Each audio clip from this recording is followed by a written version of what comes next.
Hello friends, welcome to SSC coaching centre. दोस्तों, आज के वीडियो में हम आपके लिए रीजनिंग के इंपॉर्टेंट क्वेश्चन लेकर के आए हैं जो कि बहुत ज़्यादा ज़रूरी है सीखना। ठीक है, तो पहला क्वेश्चन है स्क्रीन पे लिखा हुआ, निम्नलिखित में से दिए गए विकल्पों में से लुप्त अंक ज्ञात कीजिए। दिए हुए विकल्प ये हैं, यानी कि यहाँ पे प्रश्नवाचक की जगह कौन सी संख्या आएगी वो आपको बताना है। अब आप देखेंगे यहाँ पे तो 9, 11, 20, 31, 51 क्वेश्चन मार्क। हमारी श्रृंखला बढ़ते हुए क्रम में है। 9 से 11 हो गया, 11 से 20, फिर 31, फिर 51, फिर और बड़ी संख्या आ जाएगी। अब देखिएगा, अगर मैं 9 में 2 जोड़ दूंगा 11 हो जाएगा, 11 में फिर 9 जोड़ना पड़ेगा तब जाके मेरा 20 होगा। यहां 2 जोड़ूंगा, यहां 9 जोड़ूंगा तो कुछ मामला समझ में नहीं आया। फिर यहां पे मैं 11 जोड़ूंगा, ठीक है, फिर यहां 20 जोड़ूंगा। तो जोड़ने का तो कोई सवाल है ही नहीं जिससे कि आंसर आ जाए।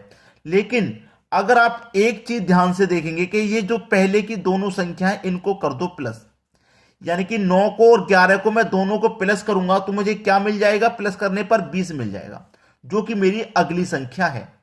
ठीक है, इन दोनों को जोड़ा, अगली संख्या मिल गई। अब मैं इन दोनों को क्या करता हूं? जोड़ देता हूं। तो 11 को और 20 को अगर मैं जोड़ूंगा तो मुझे 31 मिल जाएगा, यानी कि अगली संख्या मुझे मिल जाएगी। 31 अगली संख्या है, वो मुझे मिल जाएगी। फिर मैं इन दोनों को जोड़ूंगा, ठीक है, यानी कि 20 को और 31 को जोड़ूंगा तो 51 हो जाएगा, और 51 मुझे आगे दिया गया है, इसका मतलब मुझे अगली संख्या मिल जाएगी। बिल्कुल ऐसे ही अगर मैं इन दोनों को जोड़ूंगा तो मुझे अगली संख्या मिल जाएगी। ठीक है, तो 30 और 50, 80, 80 में 1 और 1 2 जोड़ दोगे तो क्या मिल जाएगा? 82 मिल जाएगा। तो इसका मतलब यहां वाली संख्या कौन सी आ जाएगी? 82 आ जाएगी। किस ऑप्शन में है? डी ऑप्शन में दे रखा है। यह आपके सवाल का बिल्कुल सही जवाब हो जाएगा। आसानी से सभी को समझ में आ गया। चलिए अब देखेंगे अगला सवाल। अगला सवाल है, यदि बीते कल से पहले वाला दिन था रविवार, तो आने वाले कल से अगले दिन से तीसरा दिन कौन सा दिन होगा? चलिए, यह है मेरा आज, ये मेरा आज है, ठीक है, वर्तमान आज है, ये मेरा आज का दिन है। उसने बोला है कि कल, यदि बीते कल से पहले वाला दिन, ये मेरा आज है, बीता हुआ मेरा कल ये है, और उससे पहले वाला दिन मेरा क्या दिया गया है? रविवार का। समझना, प्रश्न के अनुसार चलेंगे। यदि बीते कल से पहले वाला दिन, ये मेरा आज है, बीता हुआ कल ये है, उससे पहले वाला दिन मेरा रविवार दिया गया है, ठीक है, रविवार था। तो आने वाले कल से अगले तीन से तीसरे दिन, कल से अगले 3 से तीसरे दिन कौन सा दिन होगा? यानी कि आने वाला जो कल है उससे तीसरा दिन कौन सा होगा, यह कहा गया है। ठीक है, आने वाले कल से तीसरा दिन। चलिए अब यहां पर हम दिमाग लगाएंगे कि भाई हमसे क्या कहा है उसने, उसको आने वाले दिन से तीसरे दिन कौन सा दिन होगा?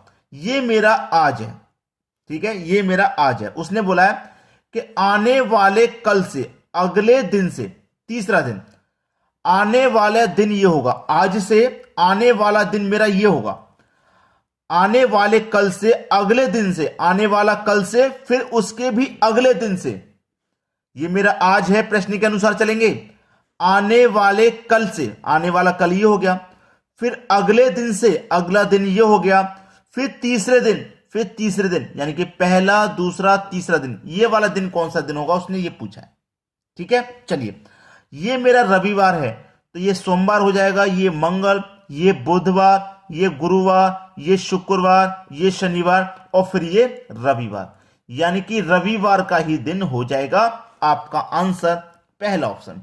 अच्छे से समझ में आ गया होगा। इस तरीके के प्रश्न में कंफ्यूजन मत रखना कोई भी। चलिए अब देखते हैं अगला सवाल। अगला सवाल है, दिए गए विकल्पों में से संबंधित संख्या को चुनिए। 62, 145 दोनों ही जगह पर क्वेश्चन मार्क है, और दोनों ही जगह वाली संख्या हमको दी गई है, यानी कि दोनों ही संख्या फाइंड करनी है। ये मेरा 62 और ये मेरा 145, क्या आंसर आएगा वो आपको बताना। देखिएगा, ये मेरे पास 62 है, ये मैं क्या लिख सकता हूं? 8 का स्क्वायर माइनस 2 इसको लिख सकता हूं, क्योंकि 8 का स्क्वायर 64 होता है, माइनस 2 कर दूंगा तो 62 आ जाएगा सीधा सीधा। चलिए इसको हम क्या लिख सकते हैं? 145 है, 12 का स्क्वायर प्लस 1 इसको हम लिख सकते हैं, क्योंकि 12 का स्क्वायर होता है 144, उसमें प्लस 1 कर देंगे तो 145 हो जाएगा। ठीक है, अब रिलेशन बनाना यहीं पे, पहली संख्या में से -2 करना है। तो देखिए यहां पे जो पहली संख्या होगी उसका स्क्वायर करके -2 आ जाएगा। चलिए कौन सी संख्या ऐसी है, स्क्वायर करके, यानी कि 9 का स्क्वायर 81 होता है, -2 कर दूंगा 79 हो जाएगा। बिल्कुल ठीक है, यहां तक तो बात ठीक है भाई। उसके बाद में देखिए क्या हुआ, 8 से 12 हो गया, यानी कि प्लस का 4 हुआ। अब 9 के बाद में 4 को जोड़ूंगा 13 हो जाएगा, 13 का स्क्वायर करूंगा 169, फिर उसमें 1 जोड़ूंगा, क्योंकि दूसरे में 1 जोड़ रहा है लेकिन यहां तो 1 घटाया जा रहा है, ये आंसर नहीं हो सकता। 119 किस संख्या के स्क्वायर के पास है, जिसमें से -2 करने से 119, यानी कि 11 का स्क्वायर 121 होता है और -2 करेंगे 119 हो जाएगा। बिल्कुल ठीक। अब 11 में क्या करोगे आप, 4 जोड़ोगे, क्योंकि 4 जोड़ के बनना है ना रिलेशन। 11 में 4 जोड़ोगे 15, 15 का स्क्वायर होता है 225। अब 225 में क्या करेंगे हम, स्क्वायर में 1 जोड़ रहे ना, 225 में 1 जोड़ेंगे 226 हो जाएगा। बिल्कुल सही, बी ऑप्शन बिल्कुल सही। यहां पे आएगा आपका 119 और यहां पर आएगा आपका 226। कैसे आया रिलेशन मैंने बता दिया। ये जो है 11 का स्क्वायर -2 है और ये 15 का स्क्वायर +1 है, और दोनों में देखो यहां 8 से 12 हुआ था, यहां 11 से 15 हो गया, यानी कि 4 ऐड हो गया। तो अच्छे से समझ में आ गया होगा ये सवाल, और बहुत जरूरी भी था आपको सीखना। अब देखेंगे अगला सवाल। अगला प्रश्न है, यदि 6 हैज 8 बराबर 10 तथा 5 हैज 12 बराबर 13 हो तो 9 हैज 40 बराबर क्या। जो रिलेशन यहां बन गया वही यहां पे बन जाएगा, संख्या पता लग जाएगी क्या है। ठीक है, अब देखिए हम क्या कर सकते हैं। 6 हैज 8 से 10 बनाना है। अगर मैं 6 का स्क्वायर कर दूं तो 36 होगा, 8 का स्क्वायर कर दूं तो 64 होगा, और हैज का मतलब अगर मैं प्लस ले लूं, तो दोनों को जोड़ दूंगा, 36 और 64 को अगर मैं जोड़ दूंगा तो 100 हो जाएगा, और 100 का स्क्वायर रूट अगर हम निकालेंगे तो 10 हो जाएगा। आंसर 10 मिल गया। कैसे मिला भाई, दोनों संख्याओं का तो वर्ग कर लिया, हैज का मतलब मैंने जोड़ लिया, दोनों को जब जोड़ लिया तो 100 आया और 100 का स्क्वायर रूट 10 आ गया। बिल्कुल सेम लॉजिक यहां लगाना है। 5 का स्क्वायर 25 आ जाएगा, हैज की जगह पे प्लस ले लेंगे, 12 का स्क्वायर 144 आ जाएगा, दोनों को जोड़ लो, 4 और 5 9, 14 और 2 16, यानी कि 169। जोड़ने के बाद स्क्वायर रूट किया था, यहां भी स्क्वायर रूट कर दो, 169 का स्क्वायर रूट 13 होता है, और 13 ही तो दिया गया है आपको। सेम लॉजिक लगा दो, आंसर आ गया। 9 का स्क्वायर कर दो 81 होता है, हैज की जगह प्लस ले लो, 40 का स्क्वायर कर दो 1600 होता है, दोनों को भाई जोड़ लो।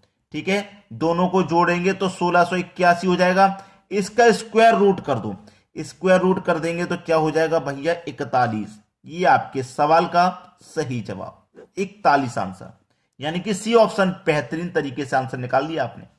समझ में आ गया। चलिए अब देखते हैं अगला प्रश्न। अगला सवाल है 86 480 38 72 510 21 36 x 12। अब यहां पे आपको x का मान फाइंड करना है, जो कि मुझे बीच में दिया गया, और बीच में ही मुझे बड़ी संख्या दिखी है 480 510, और इसका मतलब मुझे बीच वाली संख्या भी फाइंड करनी है। तो ये बीच वाली संख्या कैसे आई, ये बीच वाली कैसे आई, उसी तरीके से ये बीच वाली फाइंड हो जाएगी। तो सबसे पहले ये देखेंगे कि ये बीच वाली कैसे आई। तो यानी कि 86 और 38 का मुझे कुछ करना होगा, इन्हीं दोनों से तो मुझे ये बनाना है। अगर मैं 86 में से माइनस कर देता हूं 38 को, चलिए कर देते हैं, 86 माइनस 38 कितना बचेगा भाई, 48 बचेगा। 86 माइनस 38 48 बचेगा, लेकिन मुझे चाहिए कितना, 480। अगर 48 का मल्टीप्लाई हम 10 से कर देते हैं तो 480 बन जाएगा। सेम लॉजिक फॉलो होना चाहिए यहां पे। 72 में से माइनस करेंगे 21 को, 72 माइनस 21 कितना बचेगा, 2 में से 1 गया 1, 7 में से 2 गया 5, 51 बचेगा। अब यहां 10 से मल्टीप्लाई किया तो 10 से मल्टीप्लाई यहां भी कर दो तो 510 हो जाएगा, सीधा सीधा 510 ही दिया गया है। सेम लॉजिक यहां फॉलो कर दो, यानी कि 36 में से माइनस हो जाएगा 12, 6 में से 2 गया 4 बचेगा, 3 में से 1 गया 2 बचेगा, 24 आ गया। यहां भी क्या होगा, 10 से मल्टीप्लाई हो जाएगा, 24 का मल्टीप्लाई 10 से कर दो 240 आ जाएगा। यानी कि डी ऑप्शन बिल्कुल सही जवाब है। ये प्रश्न का आपका आंसर बिल्कुल सटीक है। तो दोस्तों वीडियो आपने पूरा देख लिया, समझ में आ गया। एक काम करना रह गया, शेयर करना है आपको वीडियो, और क्या करना भाई, लाइक, शेयर और लाइक, इतना काम बस आप हमारे लिए कर दीजिए। हम आपके लिए ऐसे ही वीडियो लेके आते रहेंगे, एग्जाम की तैयारी बहुत अच्छे से होगी। ठीक है दोस्तों, वीडियो देखने के लिए बहुत बहुत धन्यवाद।